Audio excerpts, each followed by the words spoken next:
Hi everyone, welcome back to my channel, Olivia and I'm Shona, and today's video is about our story of trying to conceive and sort of pregnancy journey. I thought we'd sort of speak a bit about it because we had some sort of issues come up, and I thought it'd be nice to just tell you how we got on and the sort of dealing with the things that we had to deal with over the 9 months. So obviously we got married in 2016 and we always planned to have kids after we got married. We ended up having our honeymoon 3 months later, so we decided to wait till after our honeymoon before we started trying.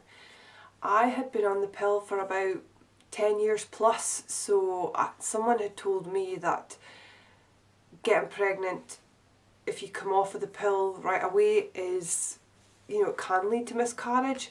So I decided to give it 6 months, so I came off in January. I came off the pill in January with the intention of sort of like trying to conceive around June, July time.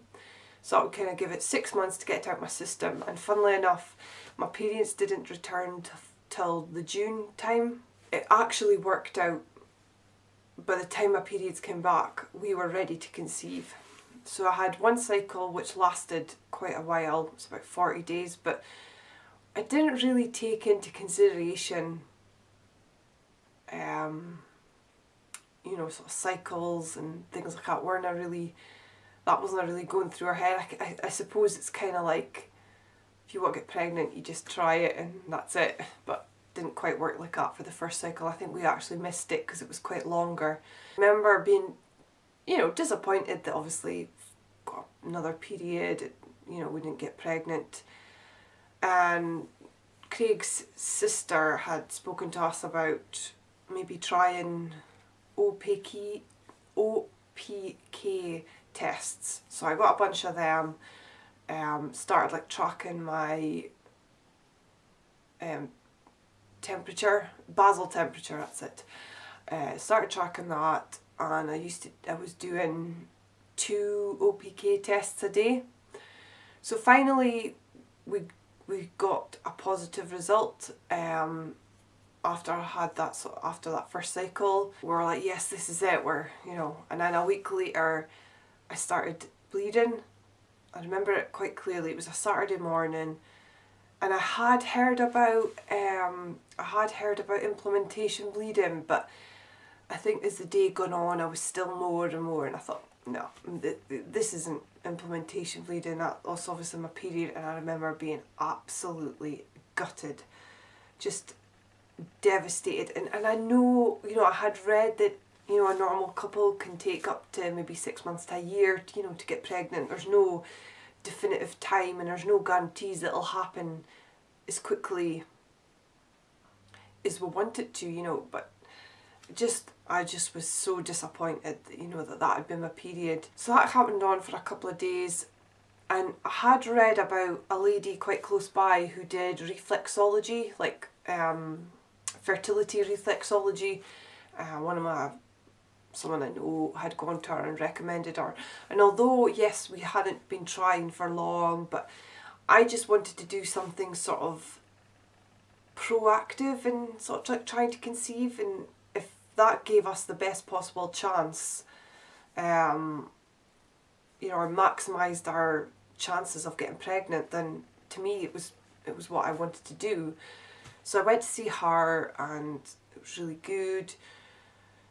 I think I did 2 sessions with her. Told her I obviously thought I had my period. My period had lasted about 3 to 5 days, but it wasn't like, I do remember it wasn't very heavy. It was kind of on and off, and I don't particularly remember being sore with it, but at the time I didn't think anything of it. So I'd had 2 sessions with the reflexologist, and then we went away for a weekend, and I was in a hot tub, not long, but I was in a hot tub. I was out for a run, I was drinking, not heavily, but obviously had a few drinks being away for the weekend. And then when we got back on the Monday, I started the OPKs again, and automatically we got a positive. Over the space of 2 days we got a positive. And we're like, okay, right, I'm ovulating again. I did think it was a bit strange that it happened so quickly, but didn't think much of it. And then a few days later, there was just something not right. And I kept thinking, go take a test. And then I would back out because I just didn't want to take a test and feel disappointed.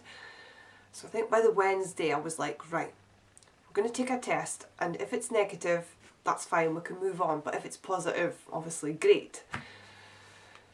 So the Thursday morning, I didn't want to tell Craig that I was going to take a test, more because I didn't want to disappoint him if it was negative. I just wanted my sort of mind to close it off one way or another.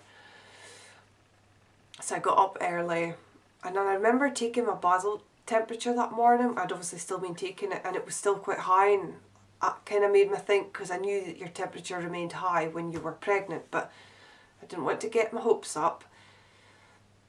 So I went downstairs, opened the packet, did the test, and I remember just thinking, right, lay it down, and the test said give it a minute, but I couldn't wait a minute. I literally laid it down, and within seconds I picked it up and I watched it, and as the sort of like fluid or the urine went across the test, you got, the line came up automatically. There was no denying that there was 2 lines.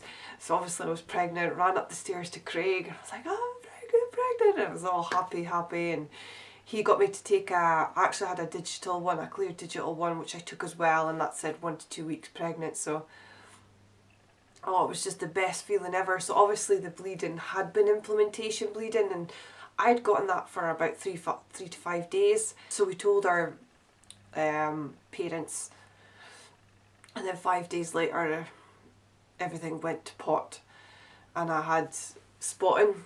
I was at my work, I was late working, went to the toilet, and that's when I got the spotting, and I was absolutely gutted. I spoke to a doctor, and she said, well look, there's nothing really you can do, just try and rest up, and hopefully it'll be okay, but obviously if it gets worse, call in.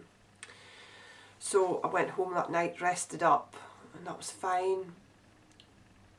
Kind of took it easy, didn't want to do too much over the next few days. And I think that was like the Wednesday, something like that, Tuesday, Wednesday. And then I went to Aberdeen shopping with my mum on the Saturday. And I don't know if it had just been, not necessarily too much, but obviously it was a lot of walking. I took the bus, but maybe just enough to sort of dislodge more blood. And the Sunday I had more spotting. So I'd obviously been looking online and seen things about this sort of like early pregnancy units, and found that there was one in Aberdeen. So I phoned them up on the Sunday, and they said the best thing to do was come in on the Thursday. I could get an appointment on the Thursday, and I would get a early scan. We had actually in the meantime booked an early scan privately, so we did cancel that obviously because we didn't need it. So we went to this early scan on the Thursday, not really knowing what to expect. I think I had some more spotting the day of the scan. So I went, and she took the scanner over my tummy, but she couldn't see enough. She said, oh, it'll have to be transvaginally scanned. So I had to go to the toilet and get the scan done, and I remember watching her face, and Craig said he was exactly the same. We were just watching her, and you just know there's something not right. You're just like, oh God, what's she going to say? And funnily enough, it was nothing to do with the bleeding. I asked about that, and they said there was no reason for it. So I don't know if it just been more implementation bleeding, or just sometimes she says the cervix as well can be quite sensitive, so it could have been anything sort of like dealing with that. I knew that there was something not right, and she says, look, honestly, the heartbeat is only 80 beats per minute, and at the age of the fetus, which was about 6 weeks, I think, they would expect it to be about double that, about 140, or at least 120, and obviously it was only 80, and it was like, basically her words to me were, I wouldn't expect it to last the week. So I was booked in for a scan the week after to see if there had been any improvements. But basically I walked out with there, and they didn't expect me to come back for a scan. They were expecting me to miscarry, and that was devastating to have to deal with that, have to go through the week. And I ended up having to tell my work because I obviously had to get more time off, and I just, oh, it was awful. It was just like the worst week of my life. I ended up going into work because Craig had said, oh, you know, maybe you shouldn't work, you know, just rest up and see how it goes. But I just didn't want to be sitting in the house Googling or stressing over it. I thought, at least if I'm working, that'll sort of pass the time quickly.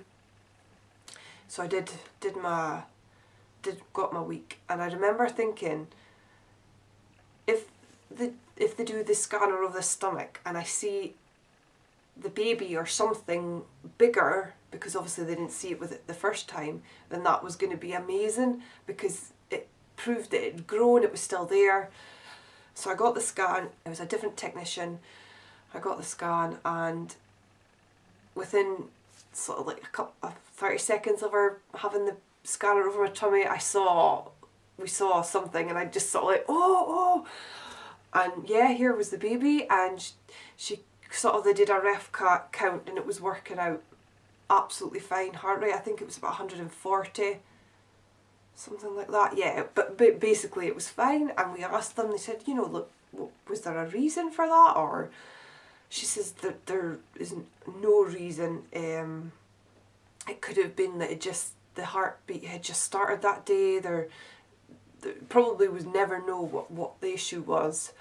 But it was just the best feeling ever going out of there and knowing that our baby was fine.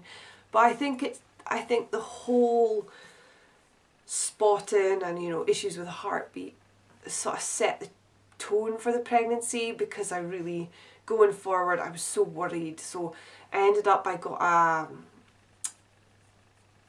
a Doppler, a heart rate Doppler, and I tried not to, I think I was using it about once a day, or once a week I used it. So just to sort of make sure that she was okay and everything was fine. And because obviously it's a worrying time, you know, you can't see what's going on in there, you don't know what to expect. We got our scan, we got our 12-week scan, and everything was fine. That was amazing to see. And then obviously our 20-week scan and everything, you know, they checked all the body and the baby and things like that, and everything was fine. The heart was absolutely fine. It was amazing to see everything so close up and, you know, so formed already just at 20 weeks. And the sort of 20 to 30 weeks was really, really slow. Really slow. I don't know if it was because it was January, but I was so glad to get the 30 weeks. I really didn't like being pregnant. I had really bad nausea at the start, which by 10, 11 weeks I then started being sick, and it was night time I was sick. I had really bad acid reflux, indigestion, and I'm quite an active person, so for me to not be able to be so active, to not be able to do so much, obviously Craig had to help out with things, it was really tough. I stopped all exercise because I think more because I was worried that exercise would sort of harm the baby or do something. And then obviously I was really tired in the start.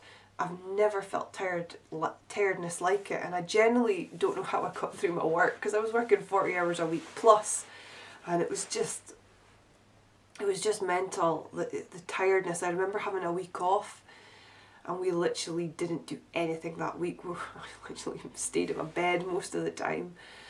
So that was that. Yeah, so I just didn't enjoy pregnancy at all. Absolutely hated it. The going about this glow, I didn't have any glow whatsoever. I had spots everywhere on my face. They were all over my chest and my back. My hair didn't look anything like shiny. It looked just awful. It didn't grow very fast. Oh, I didn't enjoy it at all. And I am so grateful about getting our daughter, but I hated it. I just hated it. I was so glad to get, you know, have her here and know that that was the sort of pregnancy over with. So that was 20 to 30 weeks, and then towards the end, finally getting towards the end, you know, due date was coming closer and closer. We got ready, buying bits and pieces and getting organised for her coming. In the start, I didn't want to find out what the baby was, what the sex was. I had no intentions. And then towards the sort of halfway point, I was 100% sure that it was a girl. Absolutely determined that I had a girl. But a lot of people were saying to me, oh, I think it's a boy, I think it's a boy. And I remember thinking, what if it is a boy, you know? What if it comes out and it's a boy, and I am so mentally prepared for a girl that if it's a boy, I mean, I had no problems whatever, you know, I had no problems whichever way it was, as long as it was healthy. But I just thought, maybe I need to find out and get it confirmed either way, and then maybe I can sort of like think, at least that way I could sort of like prepare myself for it. So we ended up getting a private scan. We had to pay to get a gender scan, and it was amazing because we got it confirmed it was a girl.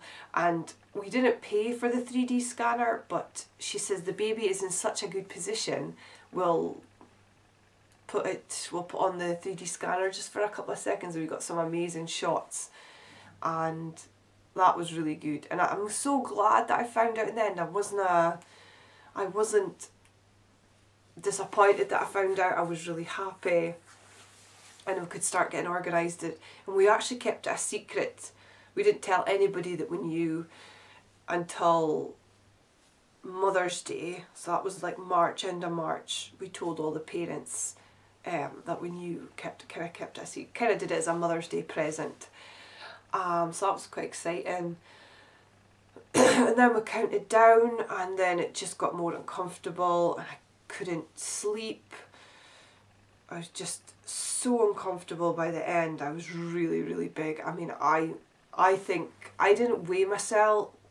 I obviously weighed myself prior to being pregnant, and then I didn't weigh myself at all during the pregnancy, and I think I must have been about 4 or 5 stone by the end. I'm putting on with fluid, you know, I had swollen feet, swollen hands, my face was kind of swelling up. I was just huge, and this massive bump, and everyone thought I was going to have a big baby, which, you know, she was 18, she was 8 pound 13, so it was a big baby. More to do with length, I think, than weight. Absolutely mental by the end. I would be lying on my side. Towards the end, we found out that she was back to back, and I did everything I could to make sure that baby was not back to back by the time I gave birth. I was on the bouncing ball, I was on all fours, I was, you know, making sure I lay on your left side. I was always on my left side. I didn't go on my back at all. By that point, I wasn't slouching. I was always sitting up, and I managed to turn her. She turned to the correct position, which was great.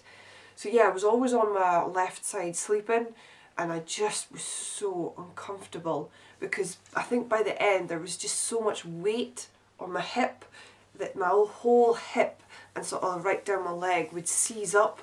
So I would get a couple hours sleep, and then I would wake up and get this sort of like really sore hip and pelvis and side and that, and I would have to get up and walk around, and then by that point you'd maybe get an hour, half hour, and it would sort of flare up again. So by the end I was absolutely shattered.